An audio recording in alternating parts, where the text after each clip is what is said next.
ईश्वर जो भी करता है अच्छा ही करता है। बीरबल एक ईमानदार तथा धर्मप्रिय व्यक्ति था। वह प्रतिदिन ईश्वर की आराधना बिना नागा किया करता था। इससे उसे नैतिक व मानसिक बल प्राप्त होता था। वह अक्सर कहा करता था कि ईश्वर जो कुछ भी करता है मनुष्य के भले के लिए ही करता है। कभी कभी हमें ऐसा लगता है कि ईश्वर हम पर कृपा दृष्टि नहीं रखता, लेकिन ऐसा होता नहीं। कभी कभी तो उसके वरदान को भी लोग शाप समझने की भूल कर बैठते हैं।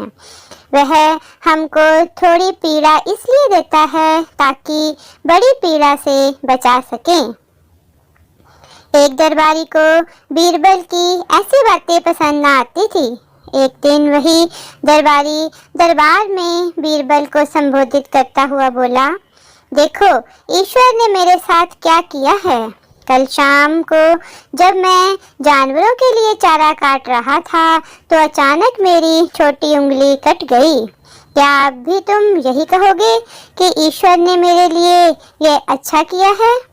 कुछ देर चुप रहने के बाद बीरबल बोला, मेरा अब भी यही विश्वास है, क्योंकि ईश्वर जो कुछ भी करता है मनुष्य के भले के लिए ही करता है। सुनकर वह दरबारी नाराज हो गया कि मेरी तो उंगली कट गई और बीरबल को इसमें भी अच्छाई नजर आ रही है। मेरी पीड़ा तो जैसे कुछ भी नहीं। कुछ अन्य दरबारियों ने भी उसके सुर में सुर मिलाया। तभी बीच में हस्तक्षेप करते हुए बादशाह अकबर बोले, बीरबल हम भी अल्लाह पर भरोसा रखते हैं, लेकिन यहाँ तुम्हारी बात से सहमत नहीं। इस दरबारी के मामले में ऐसी कोई बात नहीं दिखाई देती जिसके लिए उसकी तारीफ की जाए। बीरबल मुस्कुराता हुआ बोला, ठीक है जहाँपनाह, समय ही बताएगा। अब 3 महीने बीत चुके थे। वह दरबारी जिसकी उंगली कट गई थी घने जंगल में शिकार खेलने निकला हुआ था। एक हिरन का पीछा करते वह भटक कर आदिवासियों के हाथों में जा पड़ा। वे आदिवासी अपने देवता को प्रसन्न करने के लिए मानव बलि में विश्वास रखते थे, अतः वे उस दरबारी को पकड़कर मंदिर ले गए। लेकिन जब पुजारी ने उसके शरीर का निरीक्षण किया तो हाथ की एक उंगली कम पाई। नहीं, इस आदमी की बलि नहीं दी जा सकती। मंदिर का पुजारी बोला, यदि 9 उंगलियों वाले इस आदमी को बलि चढ़ा दिया गया तो हमारे देवता बजाय प्रसन्न होने के क्रोधित हो जाएंगे। अधूरी बलि उन्हें पसंद नहीं। हमें महामारियों, बाढ़ या सूखे का प्रकोप झेलना पड़ सकता है, इसलिए इसे छोड़ देना ही ठीक होगा। और उस दरबारी को मुक्त कर दिया गया। अगले दिन वह दरबारी दरबार में बीरबल के पास आकर रोने लगा। तभी बादशाह अकबर भी दरबार में आ पहुंचे और उस दरबारी को बीरबल के सामने रोता देखकर हैरान रह गए। तुम्हें क्या हुआ, रो क्यों रहे हो? अकबर ने सवाल किया।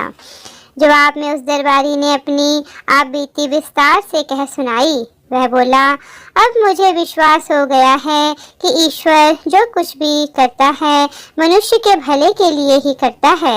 यदि मेरी उंगली न कटी होती तो निश्चित ही आदिवासी मेरी बलि चढ़ा देते। इसलिए मैं रो रहा हूँ, लेकिन ये आंसू खुशी के हैं। मैं खुश हूँ क्योंकि जिंदा हूँ। बीरबल के ईश्वर पर विश्वास को संदेह की दृष्टि से देखना मेरी भूल थी। अकबर ने मंद मंद मुस्कुराते हुए दरबारियों की ओर देखा, जो सिर झुकाए चुपचाप खड़े थे। अकबर को गर्व महसूस हो रहा था कि बीरबल जैसा बुद्धिमान उसके दरबारियों में से एक है। धन्यवाद। छोटा बांस बड़ा बांस। एक दिन अकबर व बीरबल बाग में सैर कर रहे थे। बीरबल लतीफ़ा सुना रहा था और अकबर उसका मजा ले रहे थे। तभी अकबर को नीचे घास पर पड़ा बांस का एक टुकड़ा दिखाई दिया। उन्हें बीरबल की परीक्षा लेने की सूझी। बीरबल को बांस का टुकड़ा दिखाते हुए वह बोले, क्या तुम इस बांस के टुकड़े को बिना काटे छोटा कर सकते हो? बीरबल लतीफ़ा सुनाता सुनाता रुक गया और अकबर की आंखों में झांका। अकबर कुटिलता से मुस्कुराए। बीरबल समझ गया कि बादशाह सलामत उससे मजाक करने के मूड में हैं। अब जैसा बेर सिर पैर का सवाल था तो जवाब भी कुछ वैसा ही होना चाहिए था। बीरबल ने इधर उधर देखा। एक माली हाथ में लंबा बांस लेकर जा रहा था। उसके पास जाकर बीरबल ने वह बांस अपने दाएं हाथ में ले लिया और बादशाह का दिया छोटा बांस का टुकड़ा बाएं हाथ में।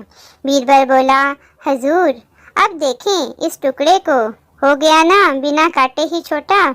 बड़े बांस के सामने वह टुकड़ा छोटा तो दिखना ही था। निरुत्तर बादशाह अकबर मुस्कुरा उठे बीरबल की चतुराई को देखकर। धन्यवाद।